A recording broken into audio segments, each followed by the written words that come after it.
Hi, Ron Williams, Ron's Roofing here in Independence, Missouri, right here by Harry Truman. You remember Harry Truman? I wanted to show you the difference between a closed valley and a open valley. This is a closed valley, and they nickname it a California cut. And what it amounts to is that you run the low side up underneath the high side, and then you take a chalk line and you cut the high side off. The rain runs off the high side onto the low side.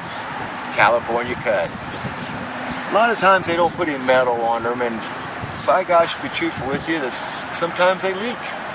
And they're going to always leak if you don't take time enough to raise a shingle and cut the points off. There's points underneath this, every one of these, and if you don't cut them off, water would tend to run back there, and you'll have mud and debris getting underneath your roof before you know it. There'll be all kinds of mud. And what it amounts to is that the California cut is a lot cheaper than putting a W valley in, so the roofer saves a little money. If you want my recommendation, put a W valley in every time. California cut, sometimes you'll get it right, and a lot of times the roofers will get it wrong.